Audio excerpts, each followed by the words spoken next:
नमस्कार साथियों, मैं आपका साथी प्रदीप कुमार मिश्रा फिर आपके लिए एक अच्छी सी कहानी लेकर आया हूँ। साथियों, आज की हमारी कहानी जो है कि मनुष्य के बाद व्यवहार से उसके बारे में सब कुछ जाना जा सकता है।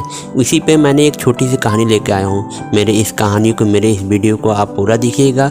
उम्मीद है आपको पसंद आएगा।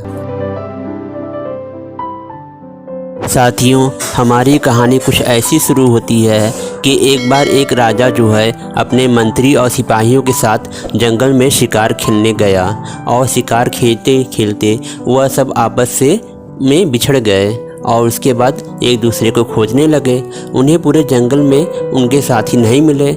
ऐसे ही क्या हुआ कि राजा को एक नेत्रहीन साधु की एक कुटिया मिली और राजा जो है जाके वहाँ पे उनसे पूछा कि महात्मा जी, क्या आपने यहाँ पे किसी को जाते हुए सुना?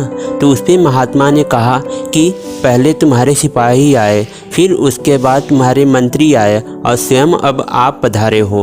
इसी रास्ते से जाइए, आप सब लोग बहुत जल्दी मिल जाएंगे। और उसके बाद राजा ने तेज़ी से घोड़ा दौड़ाया और सब लोग जो है मिल गए। और उसके बाद जब मिलने के बाद राजा को ये बात समझ में नहीं आई कि आखिर में वो नेत्रहीन बाबा जो हैं वो कैसे जान गए कि पहले सिपाही और मंत्री और मैं राजा हूँ।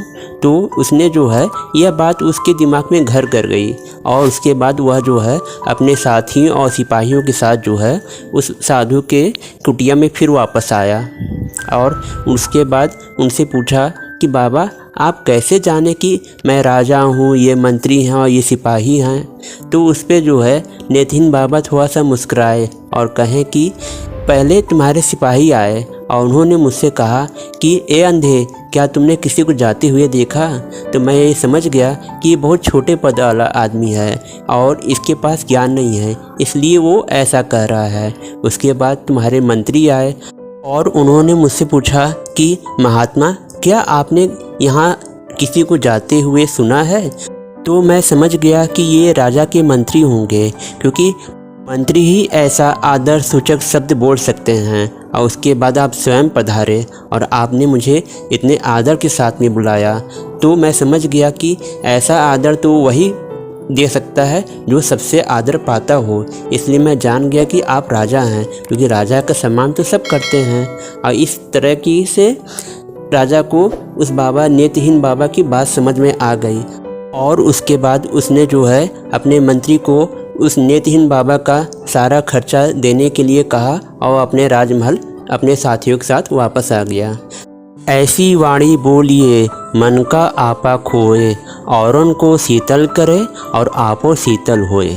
कबीरदास जी का यह दोहा एकदम सत्य है, इसे हर इंसान को अपनाना चाहिए। साथियों, इस तरीके से मेरी कहानी और बात यहीं पे समाप्त हो जाती है। उम्मीद है आपको पसंद आई होगी। साथियों, अगर पसंद आई होगी इसे ज़्यादा से ज़्यादा लाइक करें, शेयर करें और मेरे चैनल को सब्सक्राइब करें।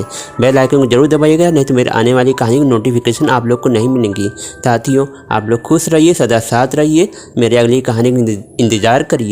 मैं फिर मिलूँगा, तब तक के लिए नमस्कार।